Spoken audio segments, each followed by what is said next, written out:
Hi everyone! So this is Yam Garcia once again, and for today's vlog ay tuturuan ko po kayo mag-set ng appointment at kung paano kumuha ng passport.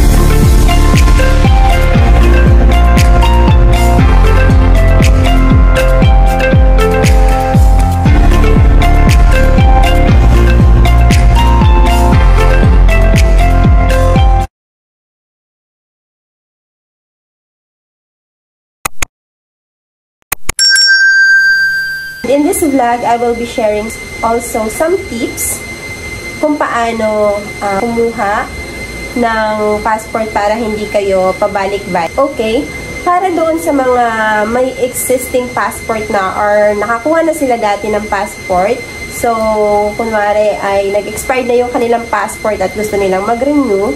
So, before kasi, nagtanong ako kung paano yung process. So, okay, disclaimer lang guys ha. This is based on my experience. So, hindi ko sinasabi na ako ay talagang maalam tungkol sa bagay na to. So, I'm just sharing to you guys yung experience ko dito para at least meron din kayong matutunan at meron akong ma-share sa inyo at makakuha kayo ng idea. So, para doon sa mga may expired ng passport, guys. So, ang sabi kasi ng friend ko, para daw hindi kayo mahirapan, mag-a-apply kayo as new.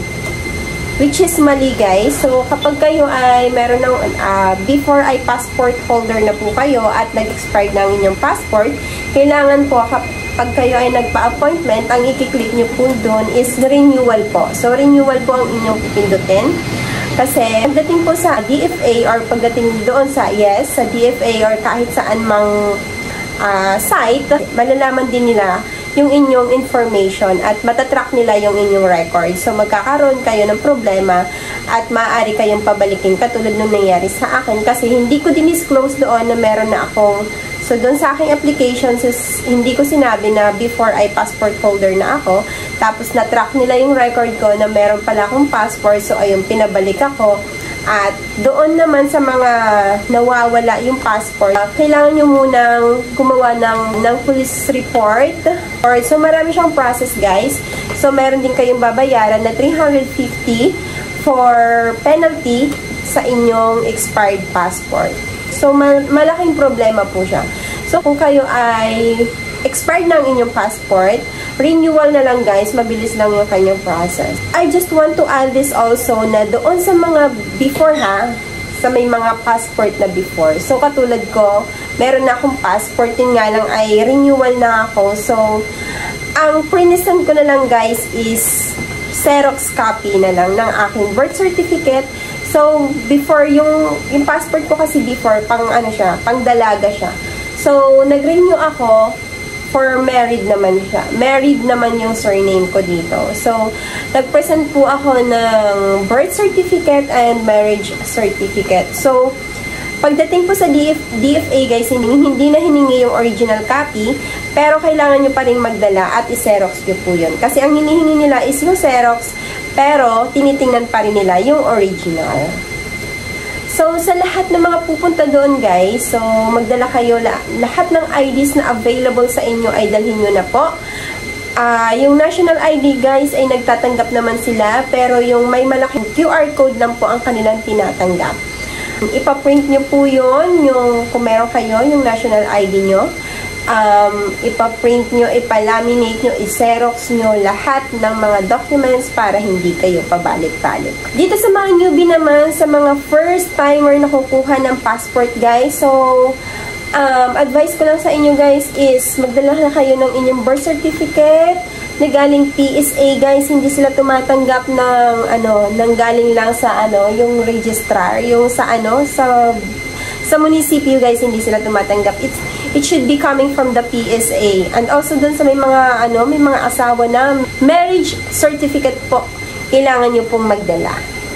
Pa-Xerox nyo po yun, original, and sa inyong mga valid IDs. So, doon sa list of valid IDs nila, wala akong nakitang teen ID. So, I don't know kung tumatanggap sila ng teen ID. Pero, try nyo lang din. Pero wala kasi dun sa list of list of accepted IDs. So, tumatanggap naman sila ng tumatanggap sila ng school ID doon sa mga students. So, balik tayo doon sa ating appointment. So, first and foremost is kailangan nyo munang pumunta sa kanilang website. So, be careful kayo sa inyong website na pinapasukan. So, should be passport.gov.ph. So, syempre, wala doong walk-in. So, kailangan nyo munang magpa-appointment. Kasi, yung mga schedule, yung mga dates is mabilis punuan siya, no? So, kailangan mo doon mag-select kung saan kang site pupunta, kung saan ka kukuha ng passport. In my case ako, guys, ay nagpa-schedule po ako sa DFA Asiana. So, doon ako nagpa-schedule ng appointment ko. And, also, tip ko lang, guys, na kahit, for example ako, 9 AM ang aking schedule. So, inagahan ko siya. Ini-entertain naman kayo, guys, doon. Kahit na medyo hindi sakto yung oras niya, pero huwag kayong magpapalate. So, it should be 30 minutes before your time, before your schedule, nandun na kayo. So, it's better to be early than to be late. Kasi baka hindi na kayo tanggapin kapag kayo ay late na. So, mabilis lang yung process, guys. So, after that, kapag meron na kayong appointment, kailangan din kapag nagpa-appointment kayo, i-choose nyo lang, guys, kung for pick-up siya or for delivery. So, ako, guys, no, yung sinelect ko is for delivery para hindi na ako ma-hassle, para hindi na ako pa-leave no? Ilang beses ako nagli-leave para lang makapag-comply ng passport. So, additional of 150 pesos lang naman po siya. So, door-to-door delivery na siya. So, ganun lang. Tapos, kapag dumating na, guys, na-approve na kayo sa inyong appointment, so, may marireceive kayo na email sa inyong email. May marireceive kayo na PDF format file from DFA na I think 4 copies, ganun. So, ipiprint out mo siya, guys. Kailangan ng hard copy. So, 4 pieces siya. Tapos, yun po ang inyong i-present kapag pumunta na kayo sa inyong appointment. Okay, also, additional lang din sa mga pupunta, guys, sa mga kukuha ng passport. So, wag na kayong mag-makeup. Wag na kayong maglagay ng inyong pilik mata, yung false eyelashes, guys. Kasi meron ako napansin doon na pack na pack, ganun. So, pinatanggal yung kanyang false eyelashes. So, I think, baka yung nag-capture sa kanya medyo mahigpit, no? Hindi naman kasi lahat ng mga, ay pare-parehas. So, baka kasi doon kayo mapunta sa medyo mahigpit, tapos pagtanggalin pa kayo ng false eyelashes, so nakakahiya naman, di ba? Parang abala pa. So, just dress properly. Huwag yung masyadong mababa yung neckline nyo, no? Yung formal lang, guys.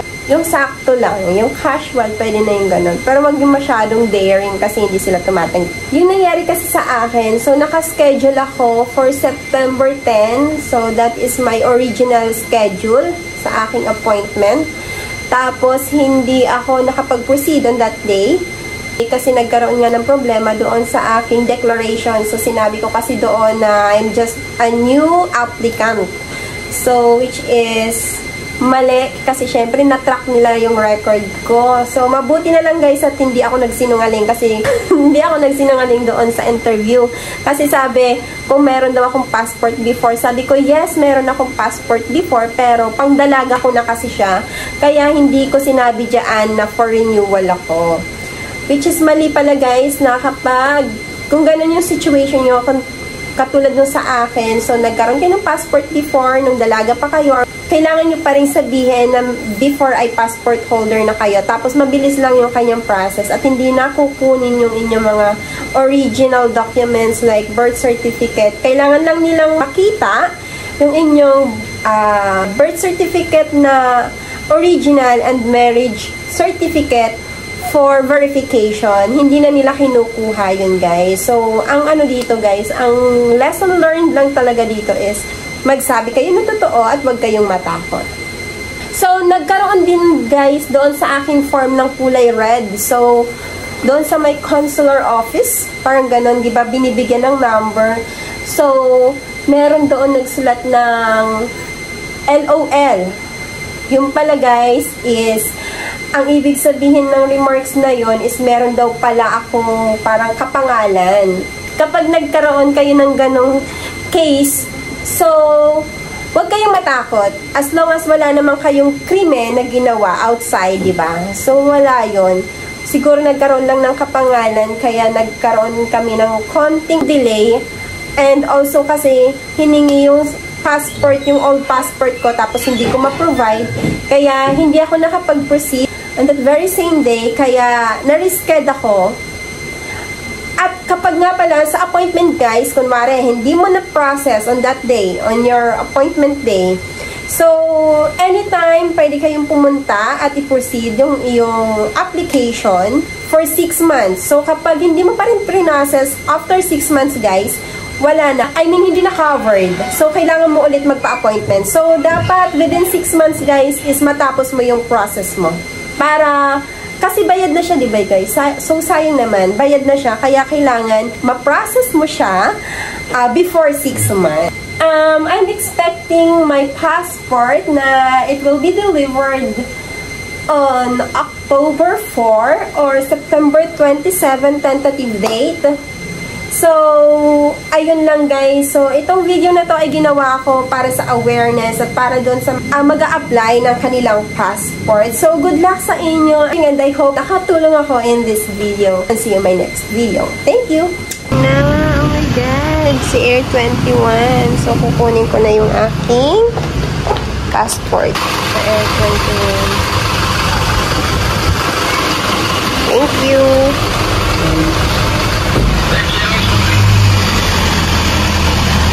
Thank you.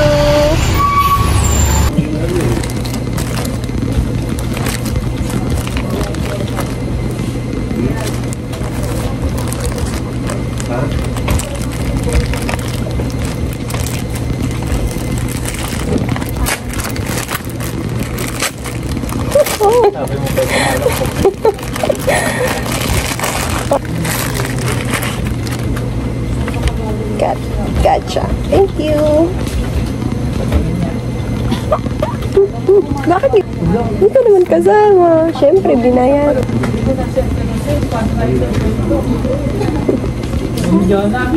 Wala sa Rosen. Paano tayo sa Pedro? So happy. Thank you. Ato mo siya